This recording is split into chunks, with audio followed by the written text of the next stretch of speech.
Welcome to Python MySQL tutorial. इस video में हम बात करेंगे फेच ऑल मेथड के बारे में। ये मेथड यूज होती है to fetch data from MySQL by using Python script. चलिए इस इंटरेस्टिंग वीडियो को स्टार्ट करते हैं। Consider hospital management system and ये हॉस्पिटल मैनेजमेंट सिस्टम का यूआई है। आपको किसी पेशेंट के बारे में जानकारी चाहिए तो आप पेशेंट का आईडी नंबर पुट करोगे और पेशेंट का नेम पुट करोगे।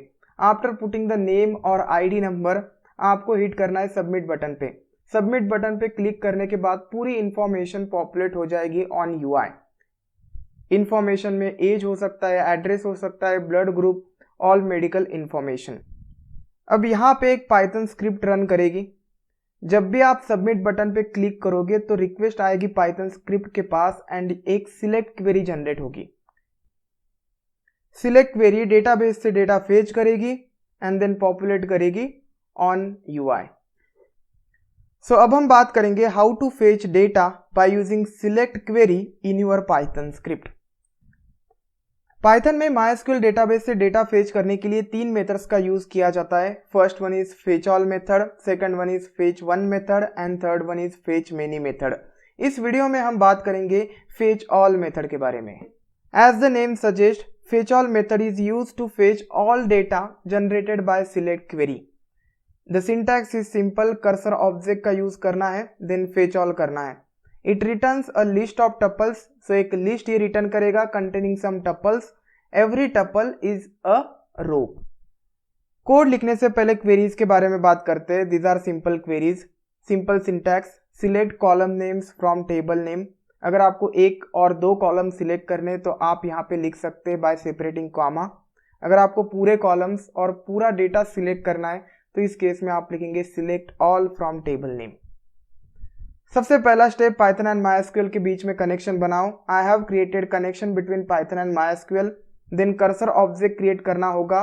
कर्सर ऑब्जेक्ट एक्चुअली क्वेरी को एग्जीक्यूट करता है एंड जो भी रिजल्ट जनरेट होगा सिलेक्ट क्वेरी के द्वारा वो रिजल्ट होल्ड करेगा। मैंने ऑलरेडी ये एक्सप्लेन किया है। सो कर्सर ऑब्जेक्ट क्रिएट करता हूँ by using connection object. db is my connection object, db dot cursor. So store करता हूँ in a particular variable, this is my cursor object. इस कर्सर ऑब्जेक्ट का यूज करके मुझे क्वेरी एग्जीक्यूट करनी है। सो मैं फेच करता हूँ all data from a particular table.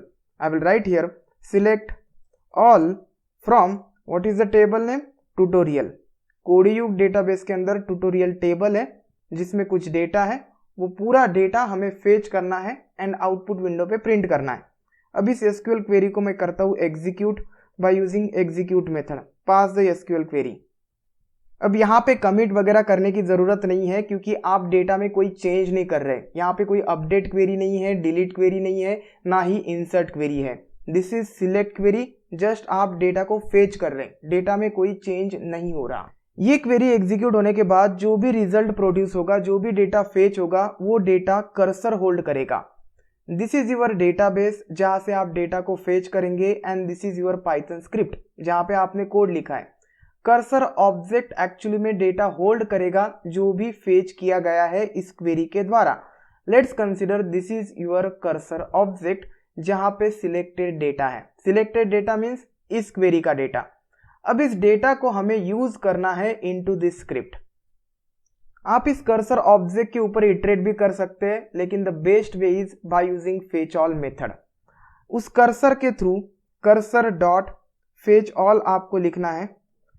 ये जो मेथड है आपको रिटर्न करेगा all the data present in cursor object. मैं इसे असाइन करता हूं to the particular variable, imagine it is data.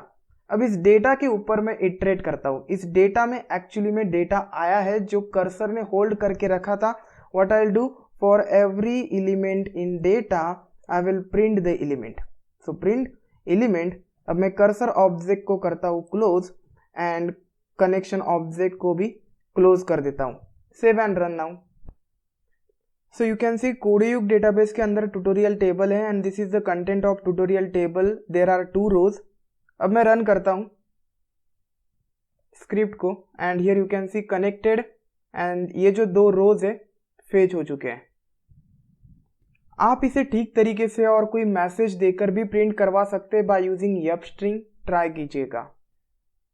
अब लास्ट टाइम हमने कर्सर के ऊपर इटरेट किया था, कर्सर का डेटा यूज किया था, वहां पे एक केस था, अगर आपने कर्सर का डेटा यूज किया है मीन्स ये फॉर लूप होने के बाद अगर आप फिर से फॉर लूप लिखते हैं तो 2 टाइम्स आपको रिजल्ट नहीं मिलेगा, आपको एक ही टाइम रिजल्ट मिलेगा फर्स्ट। लेकिन इस केस में ऐसा नहीं होगा क्योंकि रिजल्ट आपने स्टोर किया है इनटू डेटा वेरिएबल। ये डेटा वेरिएबल आप नीचे कितनी बार भी यूज कर सकते हैं। सपोज मैं यहाँ पे फिर से प्रिंट करता हूँ for element in data, then again I am printing print list of data, save and run, and here you can see results got displayed multiple times. अगर आपको ये प्रिंट करना है कि कितने नंबर ऑफ रोज फेच किए गए हैं, आपको क्या करना है, रो काउंट प्रॉपर्टी का यहाँ पे यूज नहीं करना है। Row count property update delete insert query के लिए है। यहाँ पे जस्ट आप प्रिंट कर सकते हैं print length of data, okay.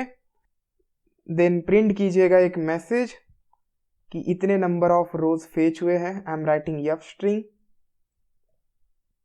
इसे मैं पुट करता हूं ब्रेसेस के अंदर, प्लेस होल्डर के अंदर, rows got fetched. Now save and run, here you can see 2 rows got fetched. जो भी रिजल्टिंग डेटा है जो हमने यहाँ पे प्रिंट किया है, इंस्टेड ऑफ प्रिंटिंग आप इसे किसी फाइल में और दूसरे डेटाबेस में भी स्टोर कर सकते हैं। आई होप आपको ये वीडियो बहुत पसंद आया होगा। Will see you next time.